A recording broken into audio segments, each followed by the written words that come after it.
Good day, everyone. This is a compilation of select questions on basic human anatomy lifted from the 7th, the ninth, and the 10th editions of the Board Review series on gross anatomy. This is a question from BRS Gross Anatomy 7th edition. A 22-year-old man presented to his family physician with a laceration of the fibrous sheets or bands that cover his body under the skin and invest the muscles. Which of the following structures would most likely be injured? A. Tendon, B. Fascia, C. Synovial tendon sheath, D. Aponeurosis, or E. Ligament. The correct answer is B. Fascia. The fascia is a fibrous sheet or band that covers the body under the skin and invests muscles. As for the other answers, tendons connect muscles to bones or cartilage. Synovial tendon sheets are tubular sacs filled with synovial fluid that wrap around tendons. Aponeurosis are the means of origin or insertion of flat muscles, and ligaments connect bones to bones or bones to cartilage. On the basis of the examination at her doctor's office, a patient is told that her parasympathetic nerves are damaged. Which of the following muscles would most likely be affected? A. Muscles in the hair follicles. B. Muscles in blood vessels. C. Muscles that act at the elbow joint. D. Muscles in the gastrointestinal tract. Or E. Muscles enclosed by epimysium. And the correct answer is D. Smooth muscles in the gastrointestinal tract are innervated by both parasympathetic and sympathetic nerves. Let's look at the other choices. The smooth muscles in the wall of the blood vessels and the arrector pili muscles in the hair follicles are innervated only by sympathetic nerves. The muscles that act at the elbow joint and the muscles enclosed in epimysium are skeletal muscles, and skeletal muscles are innervated by somatic motor nerves. Therefore, the correct answer is D. A 27-year-old woman involved in a car accident is brought into the ED. Her MRI reveals that she has a laceration of the spinal cord at the L4 level. Which of the following structures would you expect to be intact? A. Dorsal horn. B. Lateral horn. C. The ventral horn. D. Gray matter, or E. The white matter. Our correct answer is B. The lateral horn. The lateral horns, also known as the lateral gray column, is one of the three gray columns of the spinal cord, the others being the anterior and the posterior gray columns. The lateral horns are primarily involved with activity in the autonomic motor system. The lateral horns are found in the gray matter of the spinal cord between T1 to L2. Let's put a marking here. Between T1 to L2 for the sympathetic outflow, and also between S2 to S4. Between S2 to S4 for parasympathetic outflow. Therefore, because the lateral horns are only located between T1 to L2 and between S2 to S4, L4 spinal cord level would be spared. A 46-year-old male patient with high blood pressure was examined in the ED, and his physician found a leakage of blood from the blood vessel that normally carries richly oxygenated blood. Which of the following vessels would most likely be damaged? A. Superior vena cava. B. Pulmonary arteries. C. Pulmonary veins. D. The portal vein. Or E. The coronary sinus.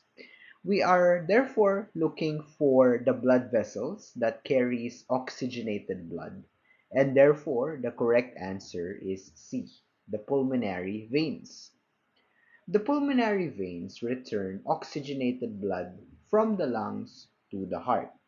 These are the pulmonary veins located behind the heart in this illustration, carrying oxygenated blood to the heart from the lungs. The pulmonary arteries, seen here, on the other hand, carry deoxygenated blood from the heart to the lungs for oxygen renewal. The portal vein is not part of the cardiac structure, rather, it carries deoxygenated blood from the intestines to the liver. The superior vena cava, shown here, and the coronary sinus, which is at the back or posterior aspect of the heart, carry deoxygenated blood to the right atrium. A 53-year-old man with a known history of emphysema is examined in the ED. Laboratory findings, along with examination, indicate that he is unable to exchange oxygen in the air and carbon dioxide in the blood. This exchange occurs in which portion of the respiratory system? The correct answer is the alveolar or air sac. Functionally, the respiratory system is divided into a conducting portion and a respiratory portion. The conducting portion starts from the nasal cavity all the way down to the terminal bronchioles. The purpose of the conducting portion is simply to bring oxygenated air into the respiratory portion, where actual gas exchange takes place. The respiratory portion starts with the respiratory bronchiole, which leads to the alveolar ducts, which finally lead to the alveolar or the air sacs. A 7-year-old girl comes to the emergency department with severe diarrhea. Tests show that the diarrhea is due to decreased capacity of normal absorption in one of her organs. Which of the following organs is involved? The correct answer is C, the large intestine. The large intestine absorbs water, salts, and electrolytes. Therefore, the patient's diarrhea stems from an absorption problem. The stomach mixes food with mucus and gastric juice, which contains hydrochloric acid and enzymes, and forms a substance called chyme. The gallbladder receives bile, concentrates it, and stores it. But it is the liver which produces the bile. The pancreas secretes pancreatic juice, which contains digestive enzymes and which releases hormones such as insulin and glucagon. A 16-year-old girl with urinary diseases comes to a local hospital. Her doctor's exam and lab tests reveal that she has difficulty in removing wastes from the blood and in producing urine. Which of the following organs may have abnormal functions? This is an easy one, and the correct answer is E, the kidneys. The urinary system includes the kidneys, which remove wastes from the blood and produces the urine, the ureters, which carry the urine from the kidneys into the urinary bladder. The urinary bladder is the organ which stores the urine, and the urethra conveys the urine from the bladder to the exterior of the body.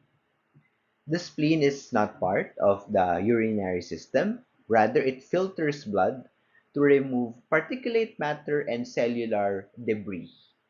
The spleen also stores old red blood cells and it produces lymphocytes.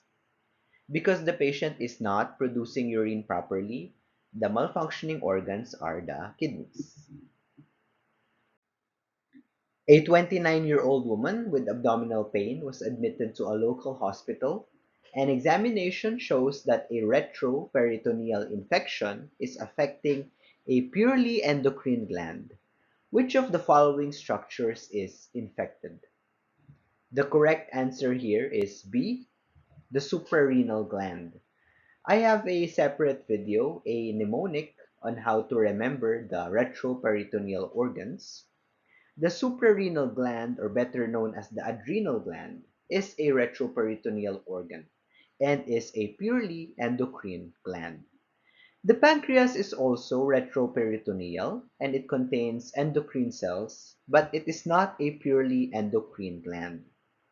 The liver and the stomach contain endocrine cells, but they are not purely endocrine glands, and they are also not retroperitoneal. The ovary contains endocrine cells, but it is located in the pelvic cavity. A 36-year-old woman received a first-degree burn on her neck, arm, and forearm from a house fire. Which of the following skin structures or functions is most likely damaged or impaired? The correct answer here is C, the exocrine gland secretion. Skin has sweat glands and sebaceous glands, which are exocrine glands. Skin produces vitamin D, but it does not produce a trophic hormone, and it certainly does not produce vitamin A. In addition, skin does not contain any parasympathetic general visceral efferent nerve fibers.